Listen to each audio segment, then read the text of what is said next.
আসসালামু আলাইকুম রহমতুল্লাহ বরকাত। আমি মোহাম্মদ সারোয়ার হোসেন আশিকি। আজকে আপনাদের সামনে দেশের বিভিন্ন বিষয়ে কথা বলবো। একটা হলো উসমান হাদি, বাংলাদেশের একজন তরুণ এবং নওজোয়ান যুবক ছিলেন এবং ঢাকাতে একটি আসনে তিনি এমপি পদে পদপ্রার্থী হয়েছিলেন। তাকে প্রকাশ্যভাবে গুলি করে হত্যা করা হয়। এটা বাংলাদেশের শুধু একটি ঘটনা না, ইতিপূর্বে আরও অনেক ঘটনাই ঘটেছে। তার ভিতরে আবরার ফাহাদ, মানে ভারতের আধিপত্য নিয়ে যারাই কথা বলে তাদেরকেই গুম খুন এবং প্রকাশ্যে গুম করছেন ইতিপূর্বে। কিন্তু হাসিনা যাওয়ার পর এরকম নজিরবিহীন ঘটনা উসমান হাদির বেলায় প্রযোজ্য হয়েছে। এটা একমাত্র গণতন্ত্র যে সমস্ত রাষ্ট্র আছে, সেকুলারিজম যে সমস্ত রাষ্ট্রগুলো আছে, এই রাষ্ট্রগুলোতে এগুলো সম্ভব, এছাড়া সম্ভব না।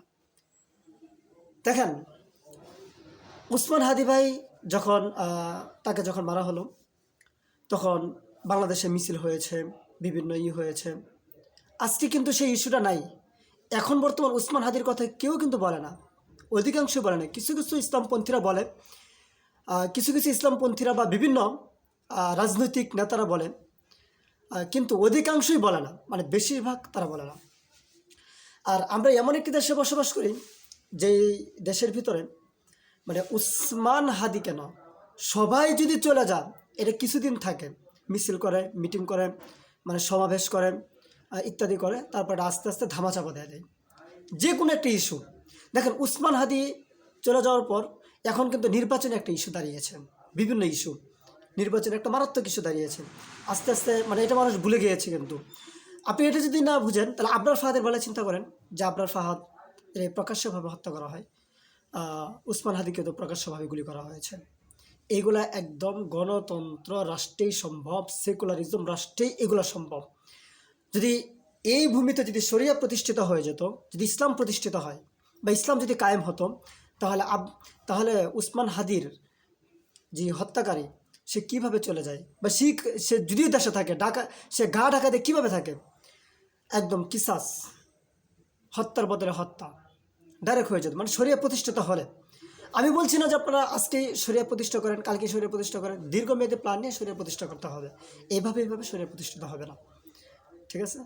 এই জন্য মুসলিম উম্মার জন্য বার্তা থাকবে, মানে মুসলিম উম্মার জন্য বার্তা থাকবে যে বর্তমান নির্বাচনের আগ মুহূর্তে বিভিন্ন মানুষ বিভিন্নভাবে মানুষের ইমান চুরি করে নিয়ে যাবে, বিভিন্ন মানুষ বিভিন্ন ইমান চুরি করে নেওয়া যাবে। আমরা ইতিপূর্বে দেখেছি যে হাসিনা বলেছে যে মদিনার সনদ ইসলাম রাষ্ট্র পরিচালনা করবে। হাইরে মদিনার সনদ, এমন সনদ রাষ্ট্র পরিচালনা করেছে যে গুম খুন, কারাগার, নির্যাতন, নিপীড়ন, মানে বিভিন্ন এইভাবে তারা শুরু করে দিয়েছিল। এখনও অনেকে বলে যে মদিনা রাষ্ট্রে ইসলাম প্রচার করবে, আর ইত্যাদি ইত্যাদি। আমি ওই সমস্ত রাজনৈতিক বিষয়ে কথা বলবো না, কারণ ব্যক্তিগতভাবে মানে রাজনীতি অ্যালাউ করি না, পছন্দ করি না। আমি একটা অরাজনৈতিক ব্যক্তি এবং অরাজনৈতিকভাবে চলবো। আমি এগুলো থেকে অনেক দূরে থাকাটাই স্বাভাবিক, আমরা দূরে থাকি আমি, এবং আমি ব্যক্তিগতভাবে দূরে থাকি আপনাদের মতামত, ঠিক আছে? এই জন্যে মানে আমরা চাই যে দেশের শরিয়া প্রতিষ্ঠিত হোক, ইসলাম প্রতিষ্ঠিত হোক। আপনি দীর্ঘমেয়াদী প্ল্যান নিয়ে করেন কাজটা, দীর্ঘমেয়াদী প্ল্যান করেন। যে আজকে দেখেন, আজকে যদি চরমনে যদি ক্ষমতায় যায় বা জামাত ইসলাম যদি ক্ষমতায় যায়, তারা সরাসরি ইসলাম প্রতিষ্ঠা করবে, বিষয়টা এরকম না, সরাসরি পারবে না, হস্তক্ষেপ করতে পারবে না। মানে দীর্ঘমেয়াদী প্ল্যান লাগতে হবে। এটা আর কি, রাজনৈতিক হোক অরাজনৈতিক হোক, দীর্ঘমেয়াদী প্ল্যান নিয়ে সামনে অগ্রসর হতে হবে। এটা মুসলিম হওয়ার জন্য বার্তা। কিন্তু আমি ব্যক্তিগতভাবে গণতন্ত্র সাপোর্ট করি না, জাতীয়তাবাদ, ধর্মনিরপেক্ষতাবাদ, সেকুলারিজম, এগুলো আমি ব্যক্তিগতভাবে প্রমোট করি না, ঠিক আছে?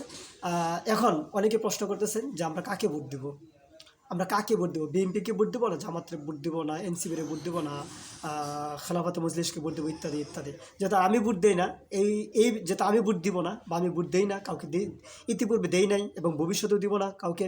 তো সেই বিষয়ে আপনি চিন্তা করবেন যে আপনি কাকে ভোট দেবেন, বা ভোট দেওয়ার বিষয়ে বিভিন্ন ওলামায়ে কেরামদের কাছ থেকে আপনারা ফতোয়া জেনে নেবেন। বিশেষ করে বাংলাদেশ ছাড়াও বিভিন্ন রাষ্ট্রের যে সমস্ত ওলামায়ে কেরাম আছেন, আনোয়ার আওলাকি আছেন, তারপর আব্দুল আজম রাহিমাহুল্লাহ আছেন, তাদের কাছ থেকে এই ভোট কেন্দ্রিক এই সমস্ত বিষয়গুলো বিভিন্ন মাসলা মাসাইল জেনে নেবেন হক্কানি রব্বানি আলেমদের কাছ থেকে। আল্লাহ হাফেজ। আসসালামু আলাইকুম রহমতুল্লাহি ওয়া বারাকাতুহু।